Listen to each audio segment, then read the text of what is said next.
This podcast is supported by Progressive, a leader in RV insurance. RVs are for sharing adventures with family, friends, and even your pets. So if you bring your cats and dogs along for the ride, you'll want Progressive RV insurance. They protect your cats and dogs like family by offering up to $1,000 in optional coverage for vet bills in case of an RV accident, making it a great companion for the responsible pet owner who loves to travel. See Progressive's other benefits and more when you quote RV insurance at Progressive.com today. Progressive Casualty Insurance Company and Affiliates. Pet injuries and additional coverage and subject to policy terms. The Red Apple Media Podcast Network presents This is Protecting America.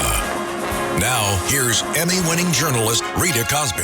And welcome to another edition of Protecting America. I'm Rita Cosby. An unprecedented number of migrants crossed into our southern border into America last fiscal year. More than 2.7 million in one fiscal year, the biggest amount ever recorded. So what does that mean for our national security, and what impact could this have on the midterm elections, which are right around the corner?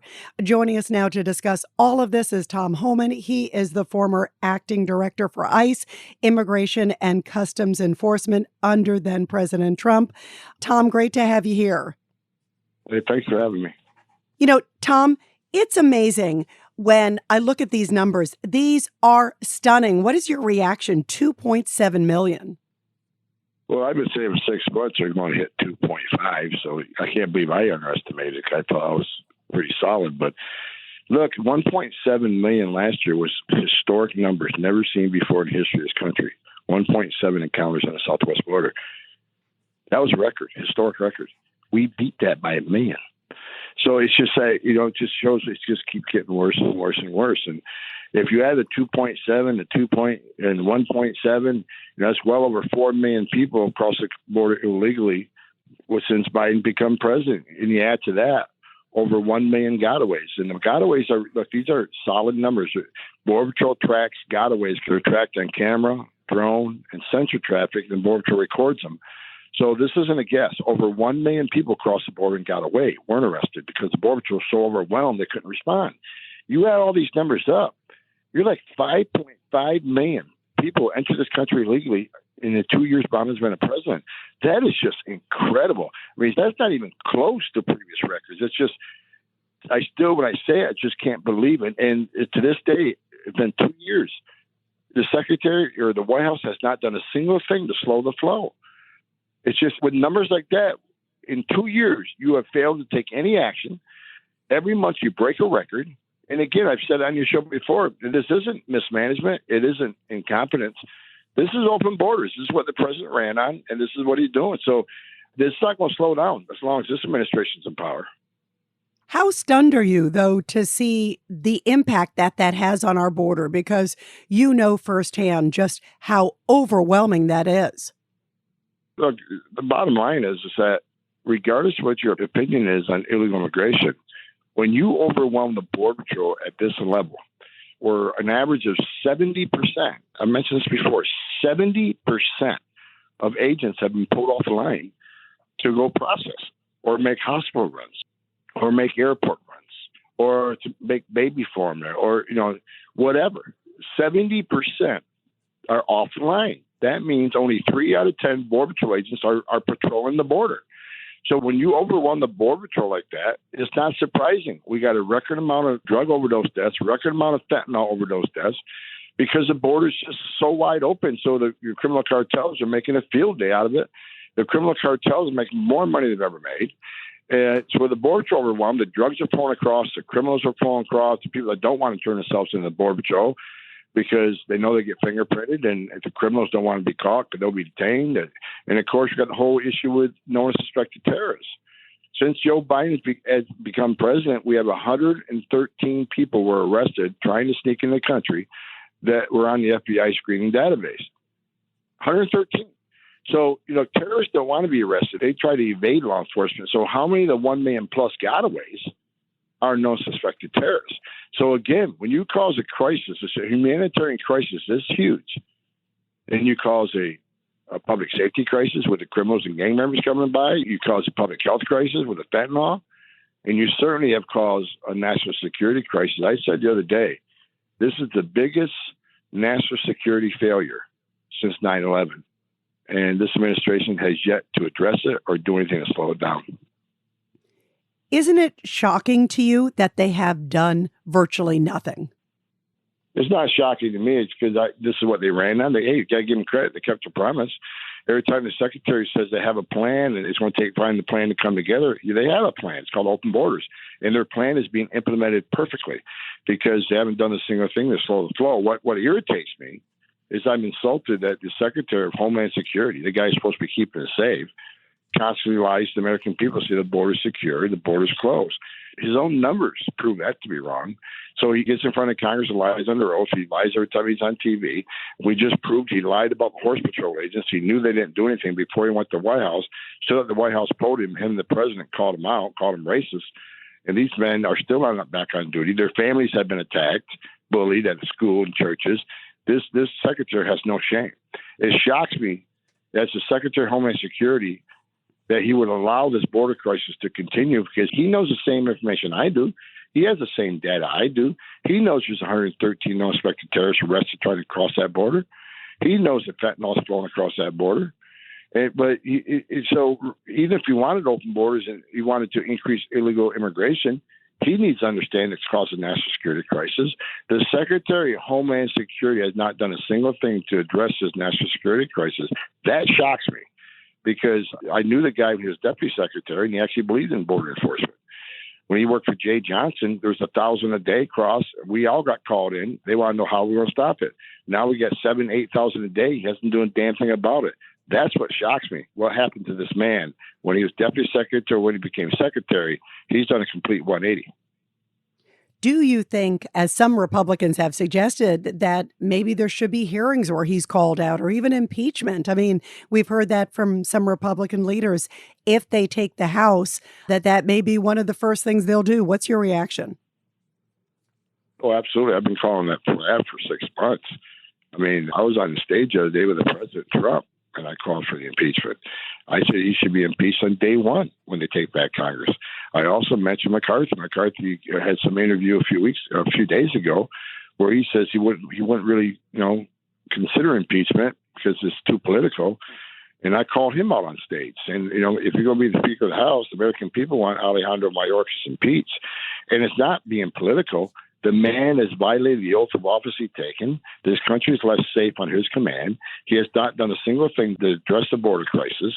So that is certainly grounds for impeachment. If they can impeach President Trump for making a phone call to Ukraine, they certainly can impeach Alejandro Mayorkas for causing, again, an immigration crisis, a public safety crisis, a public health crisis, and a national security crisis.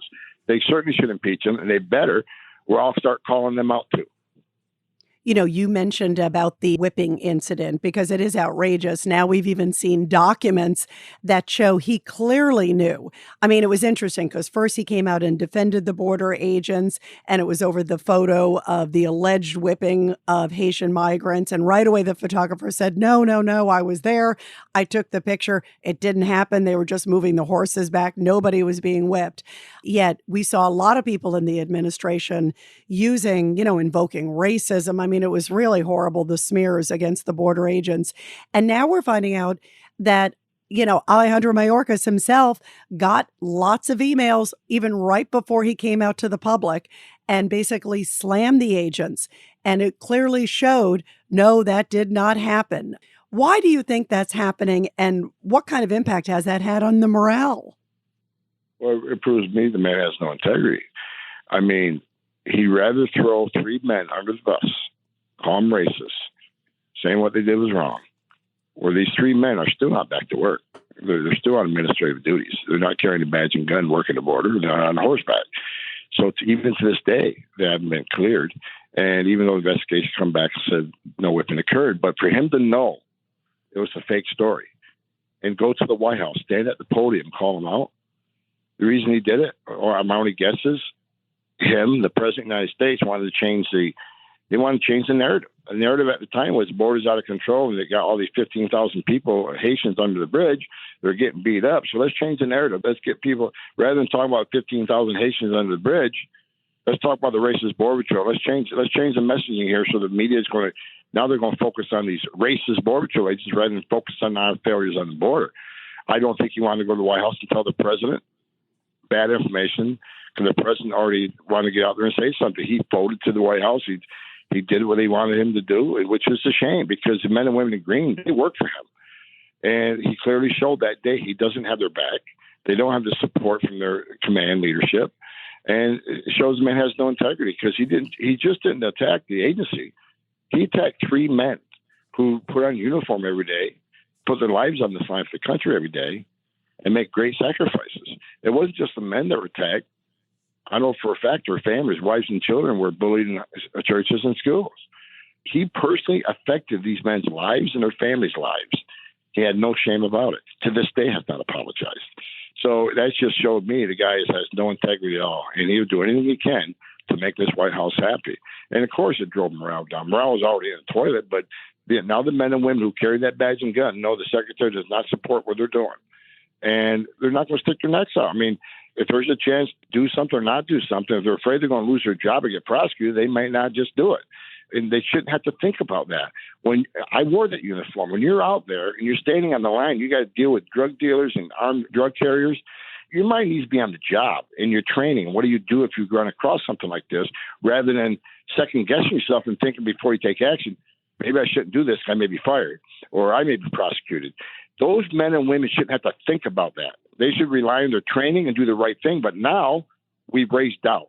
And now they got doubt in their minds of what they can and can't do, because now they see, even if you did things the right way, you did what you were trained to do, you're still going to be called out by the White House and your family's going to be bullied and attacked. And these men and their families will never be the same.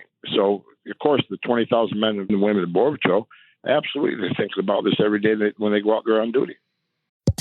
Mic check. 1, 2. Are we recording? Hi, I'm Michelle Bernstein, an award-winning chef, restaurateur, and mom. I have a lot on my plate, including my psoriatic arthritis symptoms. That's why I was prescribed Cosentyx. It helps me move better. Cosentyx secukinumab is prescribed for people 2 years of age and older with active psoriatic arthritis. Don't use if you're allergic to Cosentyx. Before starting, get checked for tuberculosis. An increased risk of infections and lowered ability to fight them may occur, like tuberculosis or other serious bacterial, fungal, or viral infections. Some were fatal. Tell your doctor if you have an infection or symptoms like fevers, sweats, chills, muscle aches, or cough, had a vaccine or plan to, or if inflammatory bowel disease symptoms develop or worsen. Serious allergic reactions and severe eczema-like skin reactions may occur. Learn more at 1-844-COSENTYX or Cosentyx.com. Ask your rheumatologist about Cosentyx. How dangerous is it for those guys and gals who are working right there on the border and trying to protect our country, Tom?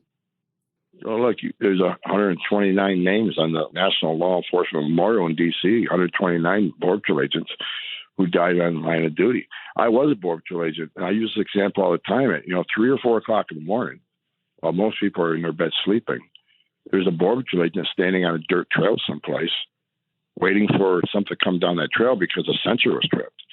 A foot sensor, a vehicle sensor, something tripped the sensor saying something's walking northbound. And they're going to stand on this dirt trail. The nearest backup could be 10, 15 miles away. They're going to hide in the brush and take on whatever's coming.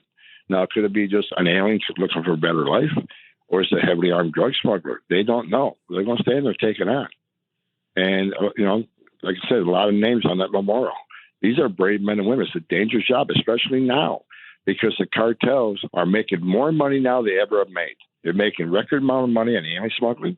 They're making a record amount of money on trafficking of women and children for sexual purposes. They're making a record amount of money on drug trafficking.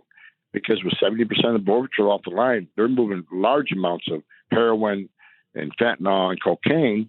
So they're making more money than ever. So they're not going to end by stepping away from making this, all this cash they're making. So it's going to get more violent. Now, the cartels are already taking pot shots at some of the National Guard and Border Patrol agents from the South. There are several videos out there of them getting in gunfights with the Mexican federales. So, look, it's a matter of time before there's going to be a gun battle. These men and women in Border Patrol, it's a very dangerous job. I did it for 5 years, and they spend half their shift just, trying to grow eyes in the back of their heads, especially now. So Again, that's what concerns me the most. They should be 100% focused and concentrate on their training and what they need to do in their job. But now they got to second guess themselves in everything they do because of what Secretary did to this horse patrol. And, it's a very dangerous job. And I'm not going to say it, but it's not going to be as peaceful as it is right now. It's going to get a lot worse. Which is really troubling. And also, by the way, as you point out, it is so difficult even for the migrants. There was a historic amount of, sadly, migrant deaths, 856 migrant deaths in fiscal year 2022. So it's not good for them either, having an open border. No, so since he's been president, there's been over 1,400 migrants have died on U.S. soil. Look, when you tell the whole world your border's open, you won't be detained, you'll be released, we'll give you an airline ticket to the city of your choice. We'll send you there at taxpayer expense. Even if you lose your case, ICE can't remove you because the secretary has said being in the country illegally on its own without any criminal conviction is not enough for ICE to arrest you. So they've been told, cross the border legally, you won't be detained.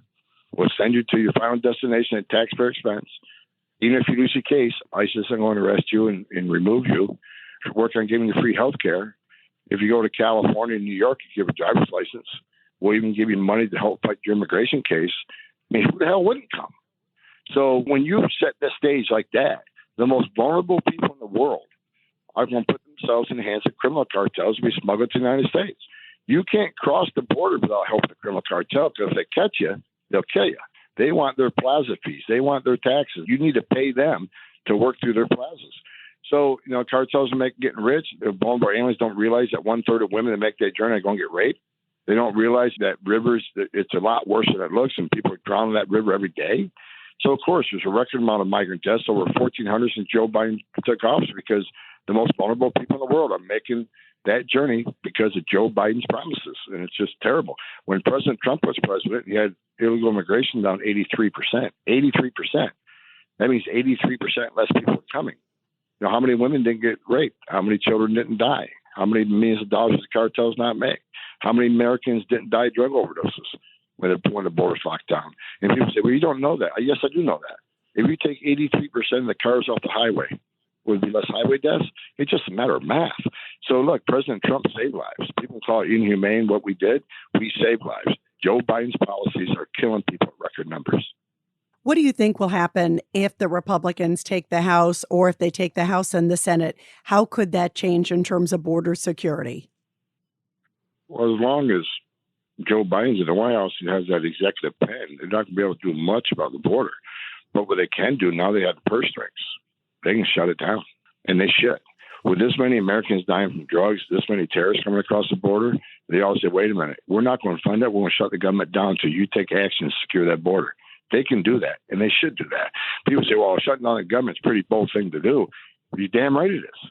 But at what point do we take this national security crisis serious? Something's going to happen in this country. I don't know how many terrorists across that border, but someday we're going to find out it's going to be a bad day for America, and we don't need to let any more in. So now is a perfect time to say, you know what, we got the purse strings, we're shutting down the government until this administration shows us one thing you're going to do to slow the flow.